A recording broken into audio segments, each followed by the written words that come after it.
आज आप लोगों को ग्रुप में एक छोटा सा पीडीएफ भेजा गया होगा फंडामेंटल राइट्स का। हाँ सर, देखा। किसी ने फंडामेंटल देखा? राइट्स का।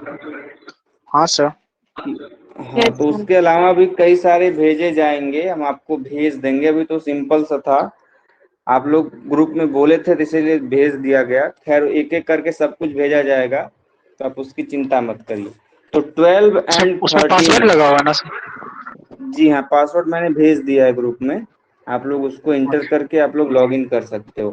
तो ये ओके 12 एंड 13 ध्यान रखिएगा। एक चीज कॉन्सेप्ट अभी क्लियर कर लीजिए, जो भी टॉपिक आपको पढ़ने हैं उन टॉपिक से कोई भी क्वेश्चन न छूटने पाए।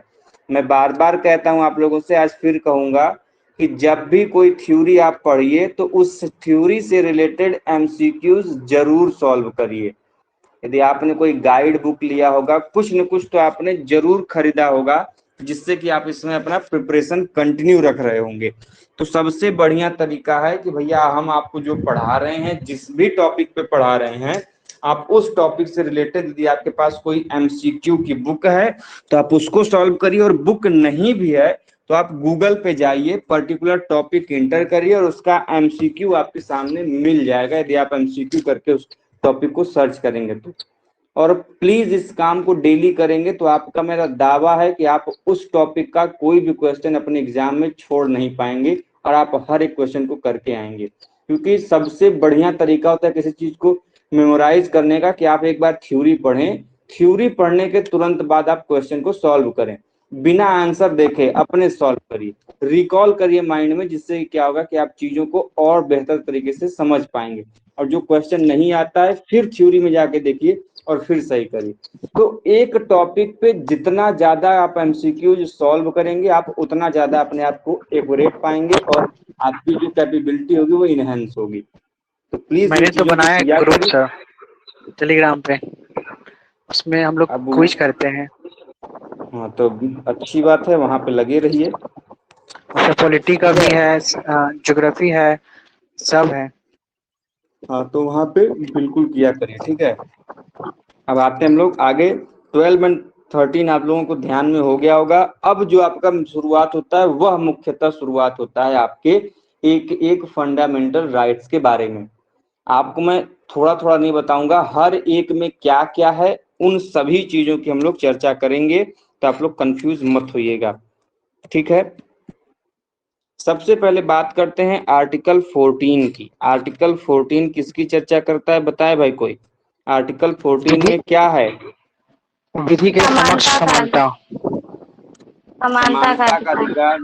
ना ना ना, मैंने पूछा है आर्टिकल 14। विधि के समक्ष समता। विधि के समक्ष समानता सर। हाँ, इक्वेलिटी बिफोर लॉ। लॉ। तो विधि के समक्ष समानता जो है, इक्वेलिटी बिफोर जो लॉ है, इसकी जो परिभाषा दी गई है, यह जो हमारा फंडामेंटल राइट्स है, that is defined in the article 14 of Indian constitution. अच्छा, मतलब क्या है इसका कि विधि के समक्ष समानता होगी? तो भैया आप मतलब लोग से कि सुने होंगे। राज्य के हाँ, बोल लीजिए। राज्य के जो भी लॉ होंगे, नियम कानून होंगे, उसके हम्म। सामने सबको इक्वल समझा जाएगा। कोई भी ऊंच नीच या फिर ऊंचा बड़ा छोटा ऐसा नहीं होगा, सब इक्वल होंगे। ठीक है, और कोई बताइए। और किसी को कुछ जोड़ना है, कुछ नया बोलना है तो बता सकता है भाई। सर वर्ग और जाति के आधार पे भेदभाव नहीं किया जाएगा। वो दूसरे नहीं, आर्टिकल में ये है, तो हम ध्यान से 15 में सुनिए। इसमें है। है। चलिए कोई बात नहीं। देखिए, विधि के समक्ष समानता का मतलब है, विधि का मतलब होता है नियम या कानून। विधि का मतलब क्या होता है, नियम या कानून। समक्ष का मतलब के सामने, समानता का मतलब एक समान। मतलब किसी भी नियम या कानून के सामने सभी लोग क्या होंगे, एक समान होंगे। अब वो सभी लोग कौन है? देश का प्रत्येक नागरिक। अब वो कोई भी नागरिक हो सकता है, चाहे वो देश का प्रधानमंत्री ही क्यों ना हो, देश का राष्ट्रपति ही क्यों ना हो, वह भी देश का क्या है, नागरिक है। यहाँ पर यह मायने नहीं रखता कि आप बहुत अमीर हो तो या फिर बहुत गरीब हो तो आपको कम सजा मिलेगी, अमीर हो तो बहुत ज्यादा मिलेगी, या फिर आप बहुत पावरफुल मेंबर हो या फिर आप जुडिशरी के खुद के ही मेंबर हो, तो ऐसा नहीं है। विधि के समक्ष सभी लोग एक रूप से समान है। जो नियम और कानून किसी एक व्यक्ति के लिए दंड दिया जाएगा, वही कानून या नियम उस दूसरे व्यक्ति के लिए भी समान रूप से उत्तरदायी होगा, जो अमीर हो चाहे कोई भी वर्ग का आता हो। तो पूरे भारत देश में यह जो विधि है सभी के लिए समान रूप से लागू होती है, सभी के लिए समान रूप से उत्तरदायी होती है। तो यह जो कॉन्सेप्ट है यह हमारे आर्टिकल 14 में दिया गया है। इसमें किसी कोई confusion? No sir. No sir. अब आते हैं आपके आर्टिकल 15 में। बताइए भाई क्या है? धर्म, नस्ल और लिंग, जन्म स्थान के आधार पर भेदभाव का निषेध। अच्छा, और कोई?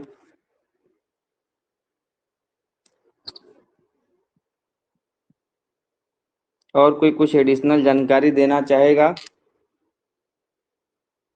देखिए, जब भारत आजाद हुआ तो भारत में आजाद होने से पहले क्या था कि कुछ ऐसे वर्ग थे, कुछ ऐसी जातियां थी, या फिर कह लें जेंडर के आधार पे कई कामों में कई लोगों को निषेधता प्रदान की। निषेधता का मतलब उनको उस काम को करने से रोका जाता था। जैसे कुछ ऐसे लोग थे जहां पे मानते थे कि महिलाओं को नहीं पढ़ना चाहिए या फिर महिलाओं का प्रवेश वर्जित नहीं होना चाहिए। कुछ ऐसे समुदाय थे, कुछ ऐसे वर्ग थे या कुछ ऐसे स्थान थे जहां पर मंदिरों में जो निम्न जाति के लोग हैं या फिर दलित वर्ग के लोग जो कहे जाते थे पहले, जो कि कॉन्सेप्ट होना ही नहीं चाहिए। सिंपल सा कॉन्सेप्ट इतना होना चाहिए कि आप एक ह्यूमन बीइंग हैं। ये जो जाति धर्म ये सब बटा हुआ ये बहुत चोचले हैं और कुछ है नहीं, इतना जान लीजिए। एक मनुष्य यदि मनुष्य के रूप में रहे तो दुनिया की सबसे बड़ी खासियत है, लेकिन वो अपने जातियों धर्मों में बटा हुआ है। खैर उस पर ज्ञान देने की आवश्यकता नहीं है, सबका अपना अपना कॉन्सेप्ट है, उसी हिसाब से सब जी खा रहे हैं। आपका ये जो जब भारत आजाद होने से पहले ही जब देखा भारत के लोगों ने कि वो अलग अलग चीजों में क्या है कि उनको निषेधता प्रदान की जाए, हर जगह उनको रोका टोका जा रहा है कि इस स्थान के लोग ये काम नहीं कर सकते, आप यदि इस जेंडर के तो आप इस काम को नहीं कर सकते, यदि आप क्या कहते हैं आप किसी दूसरे स्थान पे बिलोंग करते हैं तो आप ये काम नहीं कर सकते। तो ये जो चीजें थी, आप इस धर्म के हैं तो आप ये काम नहीं कर सकते। तो इस चीज को समाप्त करने के लिए क्या किया गया, आर्टिकल 15 लाया गया और उसमें स्पष्टता कहा गया कि आप किसी भी व्यक्ति को, आप मतलब कौन, राज्य, मैं ध्यान रखिएगा ये जितनी चीजें हमें मैं बात करूंगा, मैंने अभी 14 बात कही, तो ये विधि के समक्ष समानता भी जो है यह राज्य का कर्तव्य है कि वह विधि के समक्ष समान सभी को एक समान रूप से माने। यह किसका कर्तव्य है, किसका होगा उत्तरदायित्व, राज्य का होगा। और ये जो निर्देश दिया गया है कि आर्टिकल 15 में कि आपको धर्म के आधार पे on the basis of religion, मूल वंश आप लोग अपना अपना वंश जानते होंगे, ये जो वंश है उसके आधार पे, जाति, लोगों की अपनी अलग अलग जातियां, कोई ब्राह्मण जाति का है तो कोई वैश्य जाति का है, कोई क्षत्रिय जाति का है, कोई शूद्र जाति का है। ये जाति, लिंग, आप मेल हैं, फीमेल हैं, ट्रांसजेंडर हैं, क्या हैं, उसके आधार पे, या फिर आपका जो जन्म स्थान है, आपने कहां पर, जो आपका बर्थ प्लेस आप कहां पे लिए, इन सभी चीजों के बेसिस पर आप किसी को इनके अधिकारों से रोक नहीं सकते। और यदि आप ऐसा रोकते हैं या करते हैं तो आप दंड के भागी होंगे। तो यह जो प्रावधान किया गया है, यह प्रावधान किया गया आपके कहां पे, यह किया गया आर्टिकल 15 में। आप लोगों ने एक केस का नाम सुना होगा, सबरीमाला का मंदिर का केस, सुना है? Yes yes sir. Yes sir. वहां पे क्या किया Yes, गया sir. था कि वहां पे मंदिरों में महिलाओं को पूजा से रोका गया था। अच्छा, रोकने का अधिकार क्या था? उनमें जो अधिकार या मासिक कारण? धर्म आता है, सॉरी कारण, उनमें जो मासिक धर्म होता है, पीरियड्स जिसको हम लोग बोलते हैं, उनके कारण उनको कहा जाता है कि उस मंदिरों में प्रवेश नहीं कर सकते। तो ये भाई सीधा सीधा ये किसका वायलेशन है? वायलेशन किसका है? फंडामेंटल राइट्स का है। एक तरफ तुमको फंडामेंटल राइट्स कहता है कि हम लिंग के आधार पे सीधे सीधे वहां को महिलाएं, एक प्रकार का जेंडर तो शो कर रहा है कि महिलाओं को उस मंदिर में प्रवेश नहीं मिलेगा, जबकि हमारा संविधान कहता है किसी को लिंग के आधार पे, जन्म के स्थान के आधार पे, धर्म के आधार पे, जाति के स्थान पे कहीं भी किसी भी चीज में निषेध या फिर रोका नहीं जाएगा, जबकि वहां पे रोका जा रहा था। तो इसीलिए एक टीम है द यंग लॉयर्स एसोसिएशन, उसने केस फाइल किया सुप्रीम कोर्ट में, याचिका दायर की, जिसमें यह कहा गया कि यह जो मामला है यह जेंडर को क्या करता है, डिस्क्रिमिनेशन का मामला है, इसीलिए हमारे फंडामेंटल राइट्स के जो आर्टिकल 15 है उसको क्या करता है, वायलेट करता है, और इसको सुप्रीम कोर्ट ने एक्सेप्ट किया और महिलाओं के प्रवेश की इजाजत दी। तो यह आपका एक केस रिलेटेड था, तो आपको जान लेना चाहिए। तो कुल मिलाकर आप इतना समझ लीजिए कि जो इसमें बेसिक दी जानकारी दी गई है उनके आधार पे किसी भी व्यक्ति को किसी भी अधिकार को लेने से वंचित नहीं कर सकता, यदि कोई वंचित करता है तो वह दंड का भागी होगा। इसमें किसी को कोई कंफ्यूजन, दिक्कत, परेशानी, या फिर आगे बढ़े? आगे बढ़िए सर। आगे बढ़िए सर। ठीक है, अब आगे बढ़ते हैं भाई। देखिए आज चलते हैं आर्टिकल 15 हो गया, अब चलते हैं आर्टिकल 16 की तरफ। आर्टिकल 16 में क्या है भाई बताइए? अवसर की समानता, इक्वलिटी ऑफ अपॉर्चुनिटी। कहाँ पे equality of opportunity? Article 16। Article 16 equality of opportunity है, अवसर की समानता है। कहाँ पे अवसर की समानता है? प्राइवेट सेक्टर में? राज्य के लेकर नहीं, हाँ, राज्य में जो नियुक्ति होती है उसको लेकर। लोक नियोजन, लोक नियोजन के हाँ, आपने पूरा नहीं बोला। लोक नियोजन के विषय में अवसर की समानता। में। लोक नियोजन का मतलब होता है पब्लिक सेक्टर। तो पब्लिक सेक्टर में जो अपॉर्चुनिटीज है उसमें इक्वेलिटी होगी। मतलब मैं बोलूं कि मान लीजिए गवर्नमेंट द्वारा कोई अपॉर्चुनिटी क्रिएट की गई, कोई जॉब मान लीजिए दिया गया, फिर कोई स्कीम लागू की गई, तो उसमें ऐसा नहीं होगा कि उसमें जेंडर के आधार पे हम किसी को डिस्क्रिमिनेट कर दिए, किसी भी मामले में क्या कर दिया, हम उनको अलग कर दिए, बाइफरकेट कर दिए, तो वहां पे क्या हो जाएगा, वो डिस्क्रिमिनेशन का मामला हो जाएगा। तो सीधा सीधा वहां पर कहा गया कि यदि पब्लिक सेक्टर होगा और वहां पर कोई अपॉर्चुनिटी होगी तो वो सभी के लिए एक समान रूप से लागू होगी। किसी के लिए ऐसा नहीं है कि वो चीजें मान्य होंगी और किसी के लिए मान्य नहीं होंगी। तो कोई भी यदि पब्लिक सेक्टर का जॉब है या फिर पब्लिक सेक्टर में कोई भी अपॉर्चुनिटी निकलती है जो कि राज्य के द्वारा पोषित है या फिर पब्लिक का मामला है, इन दैट केस उसमें सभी एक समान रूप से सहभागी होंगे, सभी इक्वल माने जाएंगे। ठीक है? Yes sir. अब आते हैं आर्टिकल 17 की तरफ। बताइए भाई आर्टिकल 17 किसके बारे में बात करता है? अस्पृश्यता का अनटचेबिलिटी, अस्पृश्यता। अनटचेबिलिटी, अस्पृश्यता। अस्पृश्यता का अंत, अस्पृश्यता कह लें या फिर अस्पृश्यता का अंत कह लें, यह हमें आर्टिकल 17 के बारे में दिया गया है। हमारे भारत की सबसे बड़ी विडंबना ये है, भारत की क्या हर देश में है, भारत में ही नहीं है, आप हर एक जाति में देख सकते हो, कहने को लोग बुरा मान जाते हैं। मैं अभी बोलूंगा, कुछ लोगों को यहाँ पे भी बुरा लग सकता है, प्लीज बुरा मत मानिएगा। थोड़े से यदि आप पढ़ने वाले स्टूडेंट होंगे तो सोचिएगा, हर एक जाति में, नॉट इवन ब्राह्मण, मैं खुद में ब्राह्मण हूँ, हर एक जाति में, चाहे ब्राह्मण हो, क्षत्रिय हो, वैश्य हो या फिर शूद्र हो, हर एक जाति अपने आप से नीचे कुछ न कुछ किसी न किसी जाति को ढूंढ ही लेता है, या फिर हर एक मनुष्य अपने से नीचे किसी को ढूंढ लेता है जिससे कि वो ये दिखा सके कि हम उससे क्या है, बेस्ट है।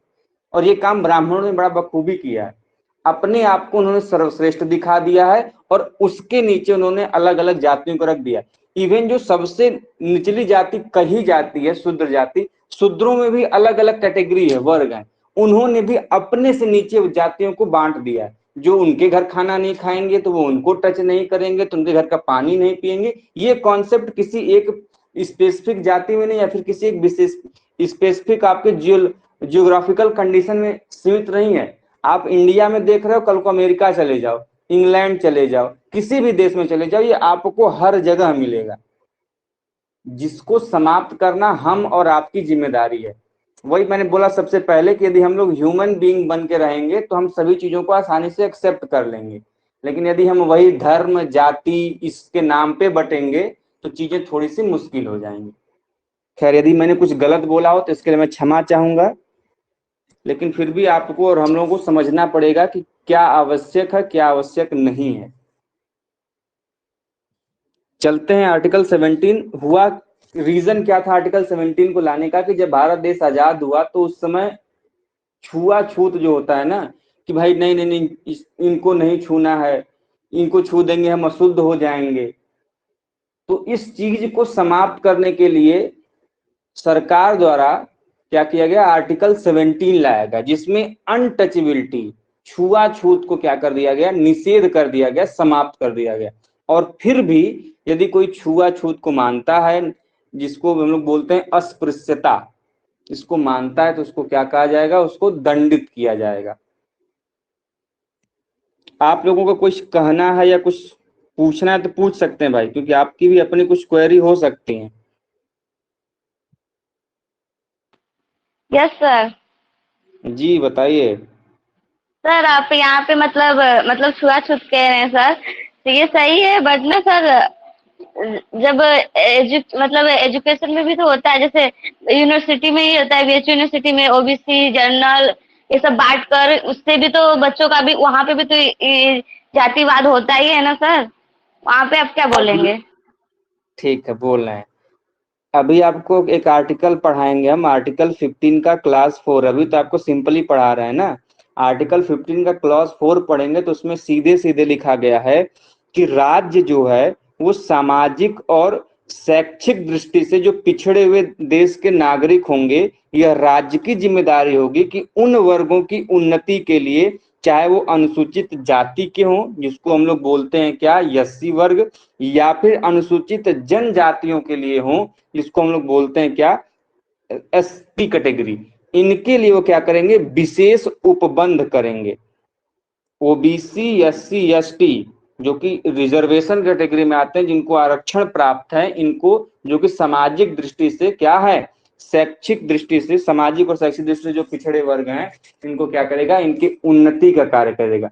इसीलिए यूनिवर्सिटी में जनरल, ओबीसी, एससी, एसटी और ईडब्ल्यूएस का कोटा लगता है। एक तरफ तुम कहते हैं ना कि जाति के आधार पे अंतर नहीं होना चाहिए, लेकिन अगले ही क्लॉज में वो एकदम डिफाइन कर दिया गया कि ठीक है होगा नहीं, लेकिन भैया शैक्षिक दृष्टि को समान करने के लिए, क्योंकि ये माना जाता है कि जो ओबीसी या फिर एससी के वर्ग के लोग हैं, उनकी शैक्षिक एवं सामाजिक दृष्टि वास्तव में क्या होती है भाई, बहुत कम होती है, उतना वो पढ़े लिखे नहीं होते। इसका रीजन एक ही है सर, कि जो एससी एसटी ओबीसी वर्ग के लोग, जो क्लास के जो लोग होते हैं, उनके साथ में आज से करीबन 100-150 साल पहले उनको इतना ही अवॉइड किया गया, उनको इतना ही धुतकारा गया कि उनको कहीं एडमिशन नहीं, 100-200 साल नहीं कह सकते, पढ़ने नहीं दिया था, स्कूल में बैठने नहीं दिया था। तो वही चीज तो रिकवर कर रही है। ये तो वास्तविकता है, ये वास्तविकता है। तो गलती तो आप ही, अब तो देखा है सर, तो गलती तो हम इंडियंस का ही है कि हमने उनको धुतकारा है, साइड रखा है, अवॉइड करा है, और आज इसकी वजह से वो पीछे हैं, अदरवाइज वो भी हमारे से एजुकेटेड होते हैं। बिल्कुल। देखिए हम लोगों में वही बोला ना कि हम लोग बहुत पहले से ह्यूमन बींग्स का नारा हम लोगों का था पहले से, लेकिन समय के साथ कुछ महानुभावों के कारण क्या हो गया, इसमें बदलाव होता चला गया, हम लोगों को बांटा गया। ऐसा नहीं है, देखो बहुत लोग कहते हैं ना कि प्राचीन समय से ही एक उच्च वर्ग का दबदबा रहा है और निम्न वर्ग को दबाया गया, ऐसा नहीं था। यदि आप वास्तव में आप पढ़ो, अभी एंशिएंट हिस्ट्री में पढ़ाऊंगा तो मैं एग्जाम्पल दे सकता हूँ, चाहे रामायण देख लो, महाभारत देख लो, वेद पुराण पढ़ोगे तो आप देखोगे कि उनकी भी सहभागिता समान रूप से थी। चाहे वाल्मीकि हो, चाहे महिलाओं की स्थिति की आप बात करें तो गार्गी का नाम मिलेगा, मैत्रेयी का नाम मिलेगा, कई लोगों का नाम मिलेगा। वो लोग भी उच्च वर्गों के भांति क्या करते थे, जैसे कि वाल्मीकि क्या थे, निम्न वर्ग के लोग थे, लेकिन उनकी जो पांडित्य थी, जिसको हम लोग बोलते हैं ज्ञान बोलते हैं, वो ब्राह्मणों से कहीं अधिक था। निषाद राज को देख लो, वो निषाद राज क्या थे, राजा थे। लेकिन ये नहीं कि हम लोगों को जब बाद के काल में दूसरे शासकों का जब इस पे क्या हुआ, शासन हुआ, तो समय के साथ हम लोगों को बरगलाया गया, बांटा गया। अब ये नहीं कह रहे कि पूर्ण रूप से उस समय प्राचीन भारत में बहुत अच्छी स्थिति थी, लेकिन हाँ सामान्य स्थिति थी, कहीं कहीं उन जो भी प्रतिनिधित्व करना चाहते थे उनको अवसर मिल रहे थे। लेकिन ये बातें बिगड़ी तब मध्यकालीन भारत में, जब मुस्लिम आक्रमणकर्ताओं में बोलने या फिर बाहरी आक्रांता जब आए, जिन्होंने अपने हिसाब से भारत की कहानी को लिखना शुरू किया, तब से मामला बिगड़ना शुरू हो गया। और उस मामले को खुद जब भारतीयों ने नहीं समझा और उनके बहकावे में आकर जब बंटने शुरू हुए, विभाजित होने शुरू हुए, तब से जाकर चीजें और बिगड़ी। आपको जानकारी होनी चाहिए, एंशिएंट भारत में भारत का जो लिटरेसी रेट था पूरे विश्व में सबसे ज्यादा था। इवन जब तक ब्रिटिश इंडिया वाले नहीं आए थे, यहाँ पे ब्रिटिशर्स नहीं आए थे, तब तक भारत की लिटरेसी जो थी वो पूरे विश्व में सबसे ज्यादा मानी जाती थी। इनकी जो मेमोराइज कैपेसिटी थी पूरे विश्व में सबसे ज्यादा थी। इसी को तो समाप्त करने के लिए उन्होंने, लॉर्ड मैकाले ने इंग्लिश मीडियम जो व्यवस्था मानी जाती है, अंग्रेजी शिक्षा की व्यवस्था, उन्होंने लागू की, क्योंकि कुछ नया है, हम उनको इसमें घुमा सकते हैं। आप वैदिक मैथ का नाम सुना है आप लोगों ने? कितने लोगों ने वैदिक मैथ का नाम सुना है? सुना है बट डिमांड नहीं कर पाए टोटली। वो पढ़ाया नहीं जाता है, वो इस समय प्रचलन में आ रहा है, ट्रेंड में आ रहा है। वैदिक मैथ हम लोग जो सिंपल मैथ पढ़ते हैं ना, उससे कहीं ज्यादा, इतना समझ लीजिए, उससे 50 गुना फास्ट कैलकुलेशन होता है वैदिक मैथ से। लेकिन वही है कि हम लोग समय के साथ अपनी चीजों को भूलते जा रहे हैं, अपनी चीजों से अवॉइड होते जा रहे हैं। क्यों? क्योंकि हमें ये बताया गया है शुरू से ना कि ये चीजें बहुत खराब हैं। हम लोगों को वो लोग आके बता रहे हैं कि हम लोग नागों के, सपेरों के देश में हैं, हम लोग गाय चराने वाले व्यक्ति। कौन बता रहे हैं? ब्रिटिशर्स बता रहे हैं। कभी उनको भी बताया जाए कि वेद पुराण पढ़ो, बौद्ध ग्रंथ पढ़ो, उसमें पता चलेगा कि कितनी स्थापत्य वही ना, कितनी क्या क्या चाहिए थी। वही ना सर कि जब उस टाइम में जब अंग्रेजों लोग जो मतलब कि इंडिया से जो बाहर के लोग थे, वो लोग खाना बदोश की जिंदगी जीते थे, और हमारे देश भारत में सब लोग गुरुकुल आश्रम चलाते थे जहाँ शिक्षा दीक्षा होता था। हम लोग की वही पढ़ाई होती थी, उस टाइम में वो लोग खाना बदोश का जीवन जीता था। बहकावे में आते हैं। देखिए, जो भी आपको बरगलाने की कोशिश करे, मेरा आपसे निवेदन है कि उनसे बस एक ही सवाल पूछिए, क्या वास्तविकता में आपने पढ़ा है? हम लोग उठते हैं, किसी भी धर्म के ऊपर जाति टिप्पणी करके बैठ जाते हैं, किसी जाति वर्ग विशेष के ऊपर टिप्पणी करके बैठ जाते हैं। हम लोगों को लगता है कि बहुत नॉलेज है, लेकिन वास्तव में उनसे पूछो कि क्या उनको उस सब्जेक्ट का नॉलेज है। जो लोग उस धर्म के बारे में, जाति के बारे में, उस पर्टिकुलर टॉपिक के बारे में कटाक्ष कर रहे होते हैं, टीवी पे डिबेट कर रहे होते हैं, फिर आपके सामने चाय की टपरी बैठ के ज्ञान दे रहे होते हैं, उनसे पूछो कि क्या वास्तव में जहां पर ये लिखा गया है आपने जाके पढ़ा है? व्हाट्सएप यूनिवर्सिटी, फेसबुक यूनिवर्सिटी पढ़ लिए तो आपकी ज्ञान हो गई। अरे जाके पढ़ो तो भैया क्या दिया कब खुला सर? ये यूनिवर्सिटी कब? अरे बहुत खुलेगा, अभी इंस्टाग्राम यूनिवर्सिटी चल रहा है। खैर, हम लोग आगे बढ़ते हैं। 17 आप लोग समझ लिए। देखिए, 17 को लेकर एक चीज और ध्यान रखिएगा। अनुच्छेद 17 को जब समाप्त करने के लिए अनुच्छेद 17 लाया गया, तो उसी समय इंडियन पार्लियामेंट ने, भारतीय संसद ने एक एक्ट पारित किया, एक अधिनियम पारित किया जिसका नाम था अस्पृश्यता अपराध अधिनियम 1955। अस्पृश्यता को, अनटचबिलिटी को समाप्त करने के लिए एक एक्ट पारित किया गया जिसे नाम दिया गया अस्पृश्यता अपराध अधिनियम 1955, और इसे वर्तमान में नाम बदलकर जाना जाता है दूसरे नाम से। अब इसे जाना जाता है सिविल संरक्षण अधिनियम 1955 के नाम। सर आपने इतना एक्सप्लेन किया, तो आपसे जो सवाल किया था, जिन्होंने सवाल किया था उनको पूछिए कि वो क्लियर हुआ कि नहीं हुआ उनसे। क्या वो उन्होंने पूछा था ना कि ऐसा क्यों है, कॉलेजों में, यूनिवर्सिटीज में क्यों मिलता है। उम्मीद करता हूँ कि उनको समझ में आ गया होगा। बताएं, आपको समझ में आया? Yes sir. कोई और क्वेरी हो तो पूछ सकता है भाई, कोई भी, एनीवन, कोई भी क्वेरी हो रिलेटेड टू टॉपिक आप पूछ सकते हैं। पता है टीचरों के साथ सबसे अधिक दिक्कत क्या है? टीचर को बड़ा नाप तोल के और अपने जज्बातों को काबू में करके पढ़ाना पड़ता है। यदि अभी हम किसी भी प्लेटफॉर्म से, यदि हम टीचर हैं, किसी एक धर्म, किसी एक जाति या फिर किसी भी एक चीज को लेकर यदि हम इमोशनल हो जाएं या फिर उस चीज को अपने उस पढ़ाई में आने दें, तो ये चीजें कहीं ना कहीं बच्चों को प्रभावित करेंगी, टीचिंग मेथड को ये इफेक्ट डालेंगे। तो इसीलिए हम लोग को जब टीचिंग मेथडोलॉजी पढ़ाया जाता है तो उसमें स्पष्टता कहा जाता है कि आप किसी जाति, धर्म, इन सभी के बिना प्रभाव में आए, अपने न्यूट्रल होते हुए आप अपने कामों को करेंगे। न्यूट्रल का नाम सुनते क्वेश्चन हमारे दिमाग में आ गया, इतिहास का है, मध्यम मार्ग का कॉन्सेप्ट किसने प्रतिपादित किया था? इतिहास वाला कोई तो है, बार बार बोलता है कि हमने इतिहास पढ़ा है, मुझे नाम नहीं पता, वो बताए भाई। केसी श्रीवास्तव, हाँ केसी श्रीवास्तव बताए।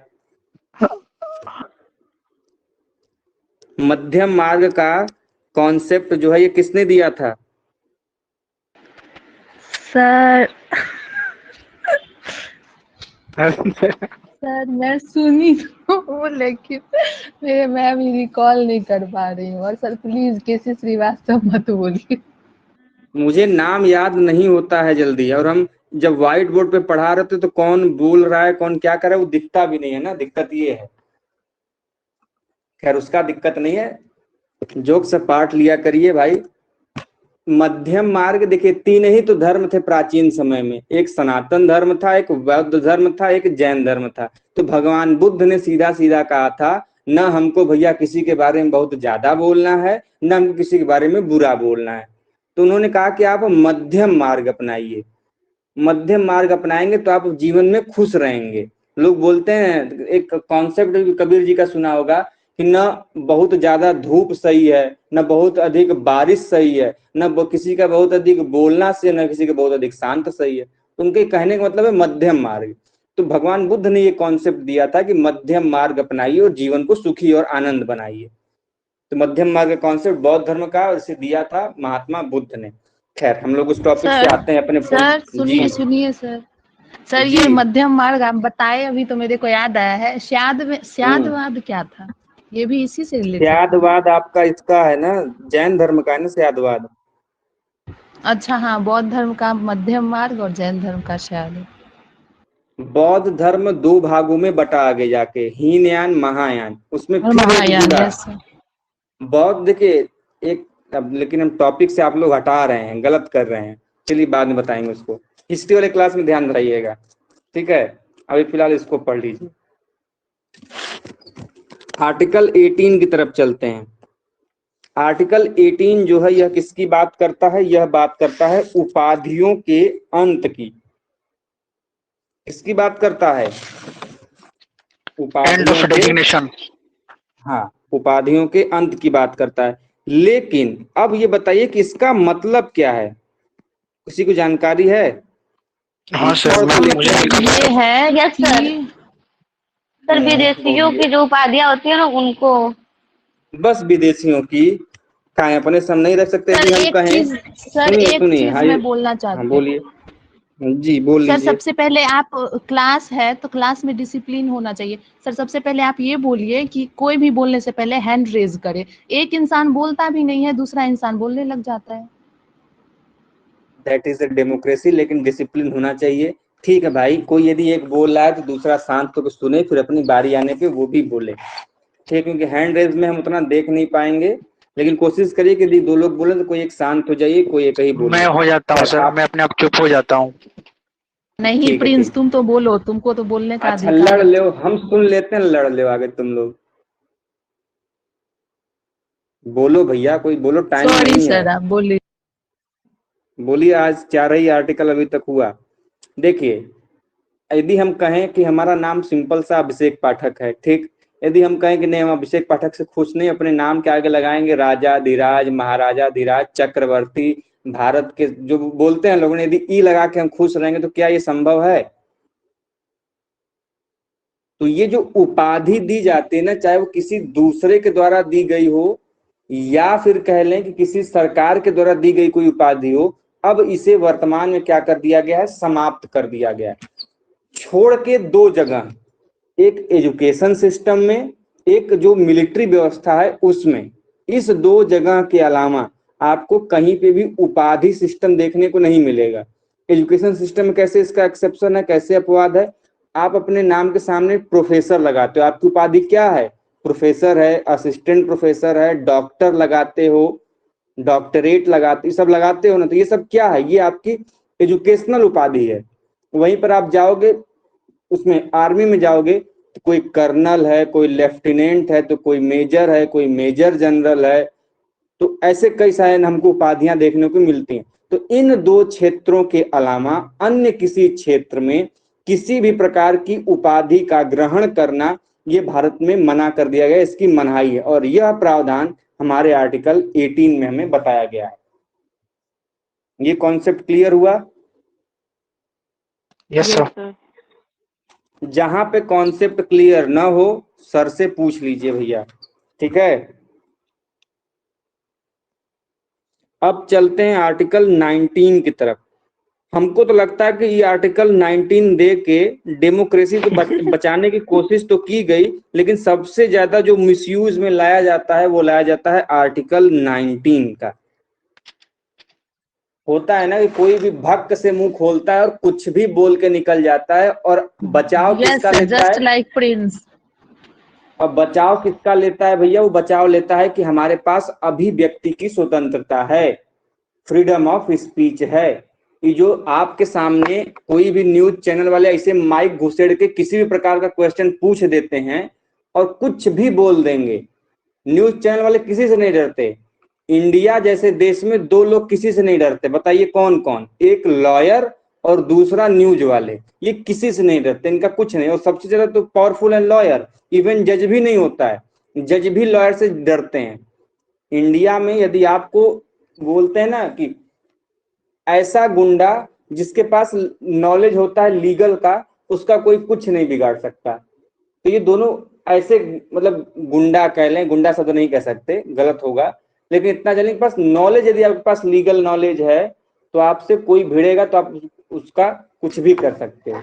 तो ये जो आर्टिकल 19 है जो हमको अभिव्यक्ति की स्वतंत्रता देता है, फ्रीडम ऑफ स्पीच देता है, इस आर्टिकल 19 के अंदर भी कई सारे सब क्लॉज हैं जो हमको अलग अलग प्रावधान बताते हैं। जो एक मिनट भाई, किसी ने, प्रिंस जी आप कुछ कहना चाहते हैं? नहीं सर, नहीं सर, वो मेरा एक्सप्रेशन था, मतलब अच्छा, अंकिता ने कहा ना जैसे कि प्रिंस, वही वाला। चलिए कोई बात नहीं, बातों को दिल से नहीं लगाना है, दिल का पढ़ाई में लगाना है। इधर उधर लगाएंगे टूट जाएगा दिल, चकनाचूर हो जाएगा। ठीक, अब आते हैं अपने टॉपिक पे। हम लोग बात कर रहे थे आर्टिकल 19 की। हमने कहा कि आर्टिकल 19 जो देखने में जितना सीधा लगता है उतना ही टेढ़ा। आर्टिकल 19 लोग सीधा सीधा बोल देते हैं कि फ्रीडम ऑफ स्पीच दिया हुआ है, लेकिन आर्टिकल 19 के अंदर कई सारे सब क्लॉज हैं। जैसे एग्जाम्पल में मैं बात करूं आपकी, उसमें दिया हुआ है कि किसी भी व्यक्ति को भाषण और अभिव्यक्ति की स्वतंत्रता होगी। यह किस आर्टिकल में है कि भैया वो भाषण दे सकता है, अभिव्यक्ति की उसको स्वतंत्रता होगी? यह किस आर्टिकल में है? तो आर्टिकल 19 के क्लॉज 1 में ये उसको दिया गया है। वहीं पर ये है भैया आर्टिकल 19 का जो क्लॉज 2 है वो क्या करता, सॉरी, आर्टिकल 19 के क्लॉज 1 के सब क्लॉज 2 में क्या दिया हुआ है कि किसी भी व्यक्ति को शांतिपूर्ण तरीके से हथियार रहित, सहित नहीं रहित, बिना हथियार के यदि वो सम्मेलन करता है तो उसको वह अधिकार है। और तुम सोचो कि हथियार लेके तुम सम्मेलन करोगे तो इसका अधिकार नहीं है। बिना हथियार के शांतिपूर्ण तरीके से आपको सम्मेलन करने का अधिकार है, और यह अधिकार आपको आर्टिकल 19 के क्लॉज 1 के सब क्लॉज 2 में दिया गया है। इसके अलावा कई सारे हैं कि आप भारत के किसी भी भाग में निवास कर सकते हो, बस सकते हो, एक्सेप्शनल, जहां आपके राज्य के अलग से नियम कानून बने। जैसे आप नागालैंड में जाके इस समय नहीं बस सकते। अभी तक आप लोग यही जानते थे ना कि आर्टिकल 370 लगा है जम्मू कश्मीर में, वहां पे जाके नहीं बच सकते। आर्टिकल 370 हट गया, अब आपको लगता है कि वहां पे जाके बच सकते, लेकिन उसके अलावा भी कई ऐसे राज्य हैं जहां के विशिष्ट प्रावधान बनाए गए हैं जहां पर कोई बाहरी व्यक्ति जाकर न जमीन ले सकता है न दे सकता है। इसके लिए प्रावधान, एज एग्जाम्पल समझिए नागालैंड। नागालैंड में जनजातियां निवास करती हैं। उन जनजातियों का मूल स्वरूप बचाए रखने के लिए वहां पे नियम बनाया गया कि कोई भी बाहरी व्यक्ति वहां की जमीन न ले सकता है न दे सकता है। यदि अभी लेने देने लगे तो वहां के जनजातियों को भगा के वहां पे मल्टीप्लेक्स खड़ा कर डालेंगे ये लोग। इसीलिए ऐसे प्रावधान हमको देखने को मिलते हैं। तो कई सारी चीजें हैं, मुख्यतः आपको 2 या 3 ध्यान में रखना है। 19 जो 1 का सब क्लॉज 2 है वो दोनों, और 19 में क्या है वो चीजें। इसमें किसी कोई दिक्कत भाई? सर बोलिए। 19A में ही ना प्रेस की स्वतंत्रता भी है। जी हाँ, 19A में ही आपकी प्रेस की स्वतंत्रता है, याद रखिएगा। आगे बढ़ते हैं आर्टिकल 20 की तरफ। जी बोलिए।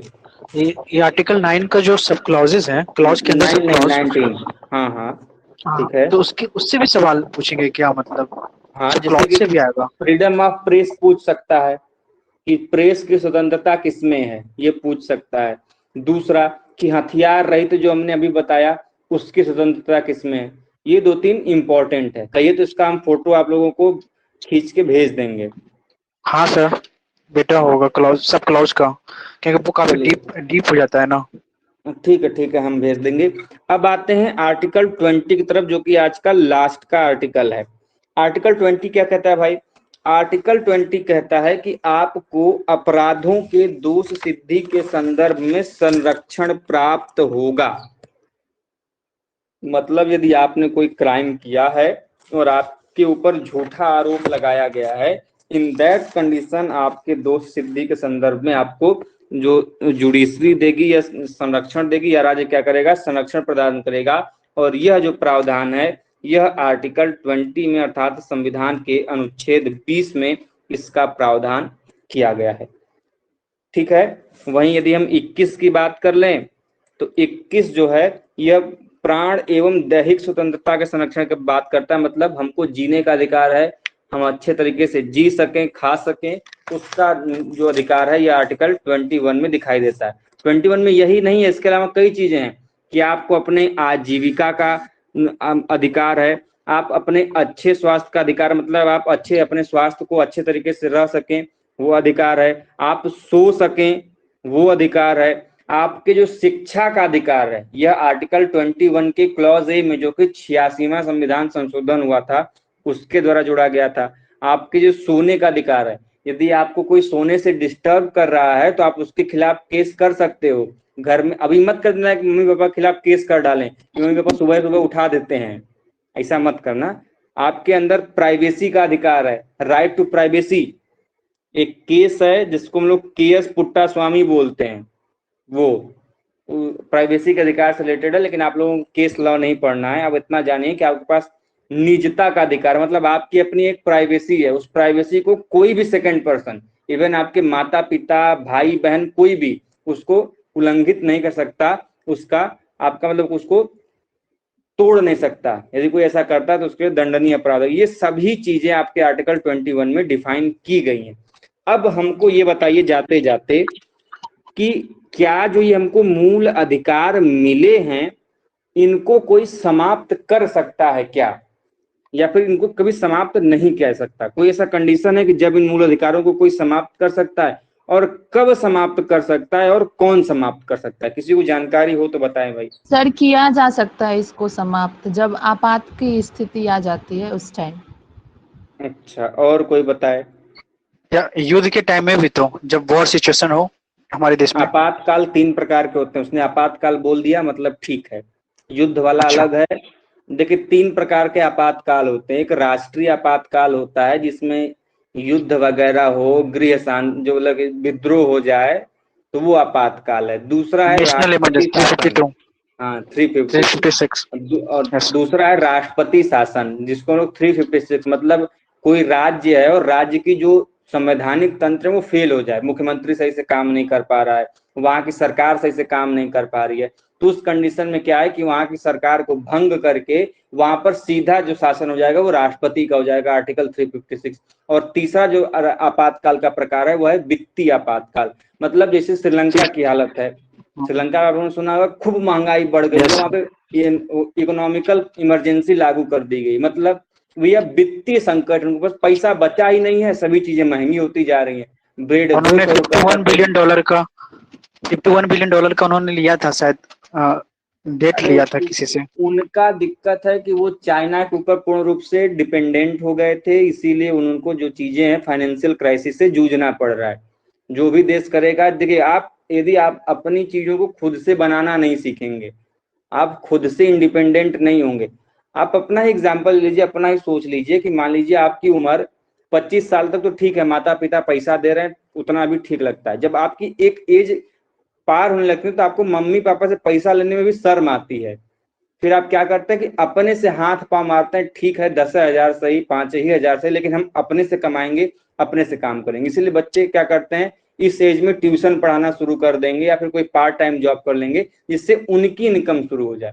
अब चाहिए वो ऐसा न करें और कल के केस में उनके कुछ न, भगवान ऐसा न करे, लेकिन माता पिता मना कर दे पैसा देने से, अभी माता पिता को कुछ हो जाए तो क्या हो जाएंगे, टूट जाएंगे, उनकी इकोनॉमिकल कंडीशन इमरजेंसी में बदल जाएगी। तो यही है इमरजेंसी, इकोनॉमिकल इमरजेंसी यही है कि भैया वित्तीय आपातकाल में आपकी जो इकोनॉमिक क्राइसिस है वो टूट जाएगी, आपको दूसरे पे मोहताज होना पड़ेगा। इन दैट कंडीशन, इन तीनों प्रकार में से जो 352 है जिसको हम लोग नेशनल इमरजेंसी कहते हैं, उस कंडीशन में राष्ट्रपति के पास ये अधिकार है कि आपको जो ये मूल अधिकार दिए गए हैं ना 6, इन मूल अधिकारों को वो समाप्त कर सकता है। लेकिन जितने मूल अधिकार हम आपको पढ़ाएंगे 14 से लेकर 32 के बीच में, इनमें से 2 ऐसे आर्टिकल हैं जिनको वह कभी भी किसी भी कंडीशन में, चाहे दुनिया इधर से उधर हो जाए, पृथ्वी तबाह हो जाए, मंगल पे जाना पड़े, लेकिन फिर भी वह 2 आर्टिकल समाप्त नहीं कर सकता। बताइए कौन सा? 2021 20 एंड 21 अनुच्छेद 20। देखिए सर, और सर देखिए आप दिखाइए। प्रिंस को, अभी मैं अपनी बात पूरा कंप्लीट भी नहीं की और ये चढ़ गया मेरे ऊपर। हमको तो पहले उसकी बात सुनाई दी है, सही बता रहे हैं सर मेरी वो तुरंत आया और फटफट फटफट बोल के निकल गया।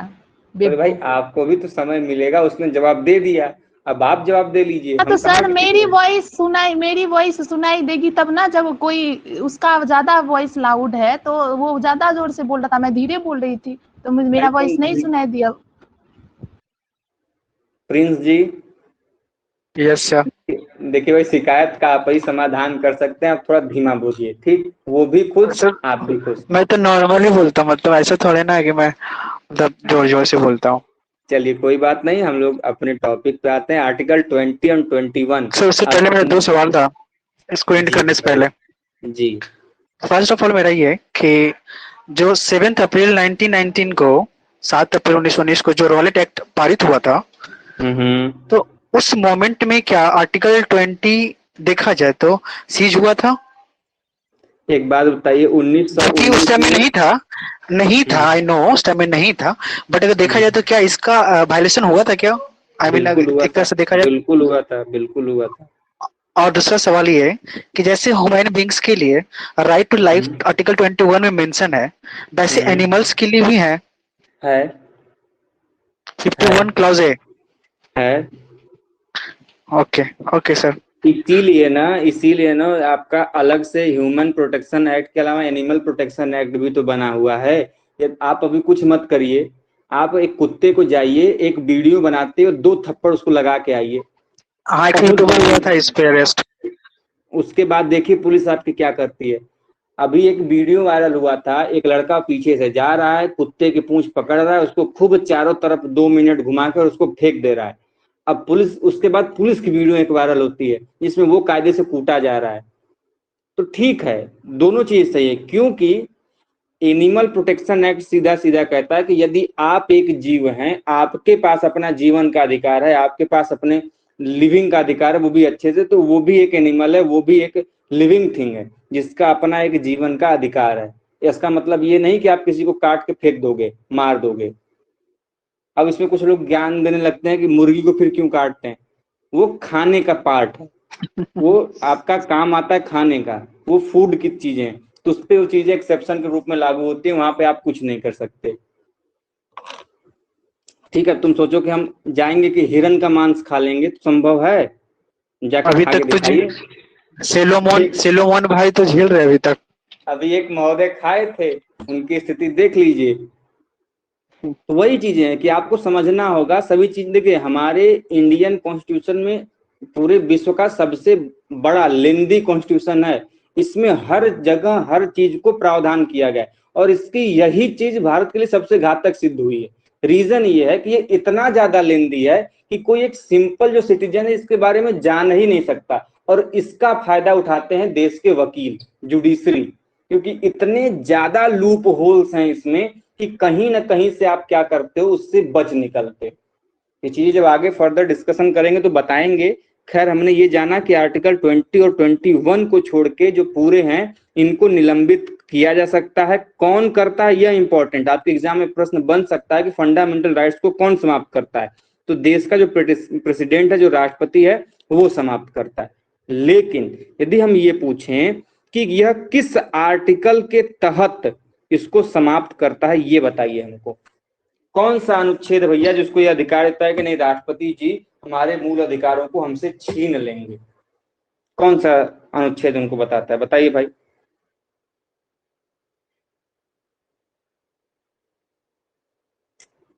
किसी को जानकारी है? प्रिंस बोलो। अरे अब आप बोलिए, शांत है। No sir. आप बोलिए। प्रिंस जी हार मान गए आज। किसी को जानकारी है? इस समय एग्जैक्ट जितना हो रहा है समय उतनी ही है आर्टिकल, लेकिन टाइम बदल गया। 359 आर्टिकल 359 अनुच्छेद 359 यह प्रावधान करता है राष्ट्रपति को कि आपातकाल के समय राष्ट्रपति अनुच्छेद 20 और 21 को छोड़ के समस्त मौलिक अधिकार को निलंबित कर सकता है।